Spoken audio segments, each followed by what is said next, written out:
WordPress ওয়েবসাইটে back to top button কীভাবে add করবেন সেটা দেখাবো এই ভিডিওতে। প্রথমে আমরা চলে যাবো প্লাগইনসে এসে অ্যাড প্লাগইনে ক্লিক করে একটা প্লাগইন অ্যাড করে ফেলবো। আর এই প্লাগইনটা অ্যাড করার জন্য আমরা এখানে সার্চ করব। ওকে, আমি এখানে সার্চ করব WP ফ্রন্ট। ওকে, এটা লেখার পরে আপনি প্লাগইনটা পেয়ে যাবেন। এই যে plugin WP front scroll top, এই প্লাগইনটা আমরা ইনস্টল করব। সো আমি এখন ইনস্টল নাও বাটনে ক্লিক করব। ইনস্টল হয়ে গেল, এখন এটা অ্যাক্টিভেট করব। ওকে, এখন এটার যে সেটিং পেজ, এই সেটিং পেজটা চলে আসলো এখানে। এখন আমরা এটাকে এনেবল করতে পারি, যেমন আমরা যদি এখানে মার্ক করি যে এনেবল হয়ে গেল।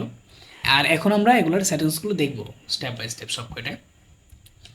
ওকে, ইমেজ ব্যবহার করবো, এখানে কোন ইমেজটা আমরা ব্যবহার করব বা কোনটা আমাদের সাইডের সাথে যায় বা কালারের সাথে যায়, এটা আমরা এখানে ব্যবহার করতে পারবো। এখানে টেক্সট আছে কিছু, যেমন ব্যাক টু টপ বা একেবারে সাইন আছে একটা এরো সাইন, টপ এরো সাইন, আমরা একটা ব্যবহার করবো এখানে।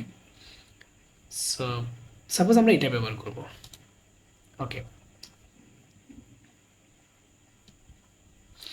এই ইমেজের জন্য একটা অল্ট অ্যাট্রিবিউট আমরা ইউজ করতে পারি এখানে, দরকার নাই এগুলো, বা ইমেজ সেটেল দিতে পারি, এগুলো দরকার নাই। আমরা চাইলে এটা সাইজ দিতে পারি, যেমন বাটনের সাইজ কতটুকু হবে, কত পিক্সেল বাই কত পিক্সেল হবে, এটা আমরা সেট করতে পারি।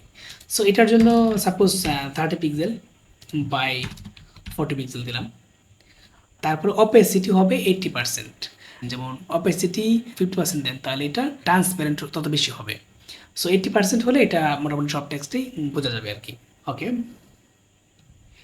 আর বাটন ফেড ডিউরেবল, এটা ক্লিক করার পর কতক্ষণ পর এটা ফেড হয়ে যাবে এটা আপনি সেট করতে পারবেন, এটা সেকেন্ডে দেওয়া আছে। আবার স্ক্রল কত সময়ের স্ক্রল হবে, একটা আছে একেবারে ক্লিক করার সাথে সাথে স্ক্রল হয়ে যাবে, আর একটা আছে খুব আস্তে আস্তে স্ক্রল হবে। আর স্ক্রলিং বিহেভিয়ার চেঞ্জ করতে পারবেন এখানে টাইম সেটিংয়ের মাধ্যমে। তারপরে অটো হাইট আমরা চেক করব, অটো হাইট হয়ে যাবে এটা। সো অটো হাইট কতক্ষণ পরে হবে, 2 সেকেন্ড পরে হবে না 3 সেকেন্ড পরে হবে, এটা সেট করতে পারবেন, এটা সেট করে দেবেন এখানে। আচ্ছা যাক, আমরা এখন সেভ দেই।